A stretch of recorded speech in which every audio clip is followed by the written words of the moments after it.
killed in a shooting at a checkpoint in the east of Ukraine, with the ink barely dry on the accord to ease the current crisis. Moscow accuses Kiev of breaking the agreement reached last week in Geneva. The violent events in Sloviansk provided a turbulent backdrop to the visit of Joe Biden to Ukraine. His arrival is seen as a further sign of the support Washington is giving to the new administration in Kiev. Well, the shootings in Sloviansk brought a strong reaction from Russia's Foreign Minister, Sergei Lavrov. Isolation has never led to anything good.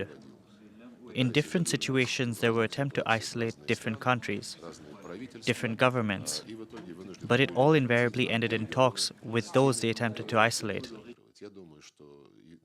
I think that this time, attempts to isolate the Russian Federation are absolutely hopeless, because it is impossible to isolate Russia from the rest of the world. Sergei Lavrov, the Russian foreign minister there, predictably perhaps in the Russian-leaning east of Ukraine, there have been demonstrations against the visit of the US Vice President Joe Biden. So less than a week since the accord, it seems the words of diplomats are still very much worthless on the ground. Joining us to analyse the situation and what's at stake for the people of Ukraine, we have Nina Bashkatov, professor at Liège University, a specialist in the Eurasia region. Thank you very much for joining us. We appreciate your time here on France 24. The visit of Joe Biden, for you, what message does this send? I think it's reflecting the terrible confusion among the diplomacy in the United States. Obviously, they have no strategy, so they are navigating from one point to another, trying to show decisiveness and in the same time being hampered by what I suspect to be a lack of deep knowledge of the Ukrainian situation and society. And I justify that by what we have seen recently, where we see the President Obama who is coming with sharp tones, but in the same time showing clearly that he doesn't want to go too far in isolating Russia. In the same time, he's pressing his back by part of the Democrats and the Republican establishment, who criticize him, generally speaking, for being too soft in foreign policy. And of course, for him, he wanted to get rid of any problem in this region because he wanted to concentrate on the Middle East, where it's not a success either, and then on Asia. And, you know, it's very poor in propositions because what the Americans have in mind is or sanction, economic sanction and isolation of Russia.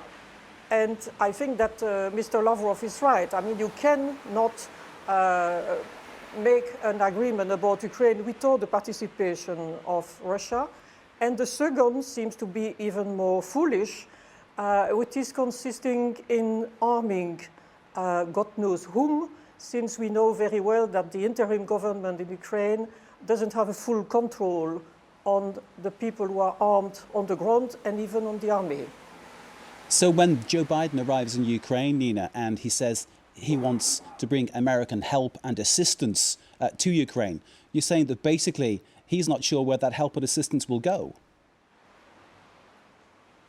I think he wants to do something. The problem is that they don't know what to do, and they don't know clearly how to reach their goal if they have one.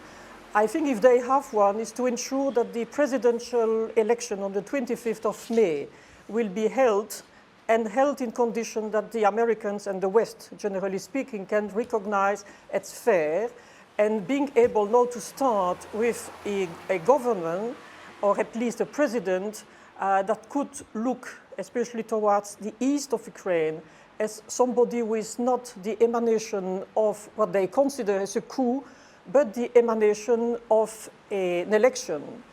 This being said, I mean, don't try to be too optimistic ever, also because what does it mean representative, depending on how many people will vote in the east? It was Barack Obama, of course, who expressed his scepticism as early as last week when the accord was signed in Geneva, his scepticism that it wouldn't work. The shootings over the weekend in Sloviansk, that's obviously, in many people's eyes, torn up the agreement. And it's yet another complication making Joe Biden's visit all the more delicate. Yes, it is very much, because after all, it's the second agreement that even doesn't let the time for the ink to get dry. You had the one of the 21st of February, who was collapsing in a few hours. And here you have this one with the shooting in Slavyansk, which is terribly serious and terribly shocking, because it's the day of Easter. So it means that the situation is more complicated, but again, I would be cautious not to exaggerate, because after all, it seems that despite the killings from 1, 2, 3 people from time to time, with dramatic enough, you feel that there is still a reserve and a refusal to exploit the people who have been killed. Is that, or is the real problem here that no matter what the United States wants to do or suggests, it isn't really going to change what Russia wants to do? Is the fact of this matter that it all depends on Moscow, it all depends on Vladimir Putin, it depends on a change of mind in Moscow? Yes, that's the problem, because we are here in face of an internal problems which very difficult to settle on the ground. And on the top of that, it has been entirely internationalized with, on one side, let's say the West, despite the fact that the Europeans and the Americans are not exactly on the same line at all at some moment. And then you have Russia, and they see the situation as a total different way. And so that's why you have to move on two levels. So pacify inside for preventing of more death and more precedents who will lead to more violence.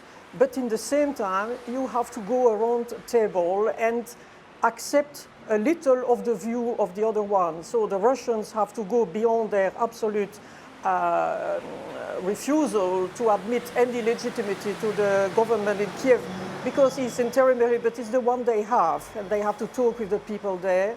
And the Americans have to admit that Russia has a point and that it has to be taken into consideration too. You mentioned But about the United States having perhaps a shallowness in its understanding of the situation in Ukraine.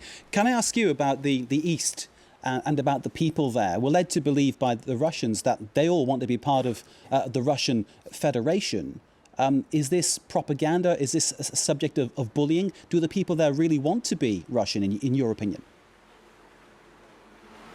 No, I mean, you see yourself when you have the demonstration and people, for instance, occupying the building, what they have in their back is, of course, Russian flags, but also a flag where it's written the Republic of Donetsk.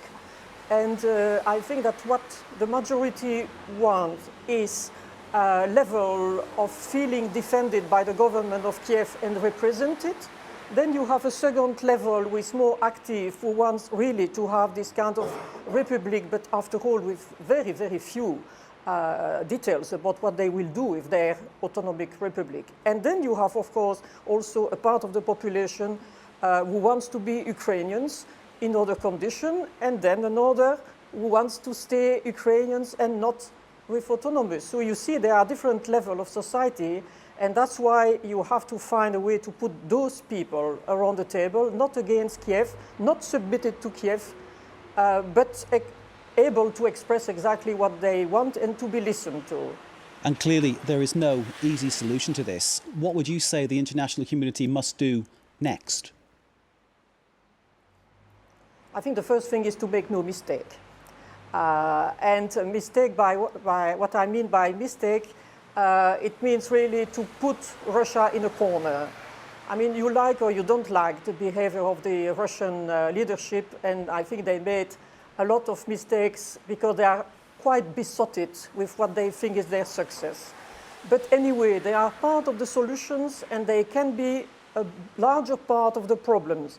So that's why I think that the European approach, which is very soft, very, I would say, hyper cautious, is probably better than the American, who really consist in a kind of match between Washington and Moscow. And that's where I think it has to go. But I mean, I repeat, let's meet at the 26th of May and see what will happen. One of the questions, though, is when words are spoken, as we've seen with this agreement in Geneva, it's very hard to imagine they're going to be heard and acted upon by the people on the ground?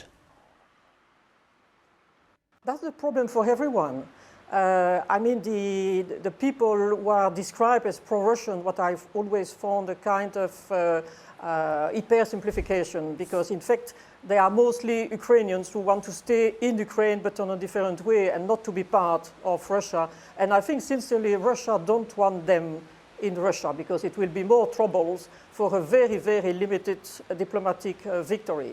But the same way, I mean, the other part and the interim government has no full authority, even in Kiev and the surrendering. And very clearly, the Westerners who are trying to help realize that the leverage is very, very bad. And so there is a problem of, you have the feeling of forces that has been unlashed. And for the moment, nobody can tell them, look, no, you stop, you drop your guns, and you recognize the authorities on the ground at the limit, whoever they are. But I mean, it's important to have a disarmament, to have regaining control of the armed force, to take all those people with balaclava from the street. You can do nothing in a country like that. Nina Bashkirtov, thank you very much indeed for your analysis there. That's Nina Bashkirtov of Liège University, specialist in the Eurasia region, with her analysis of the situation ongoing as it is, of course, in Ukraine. And of course, we have much more on that coming up in the rest of this programme. For now, a short break. After that, more news. Plus, we're back with business and sports. Stay with us.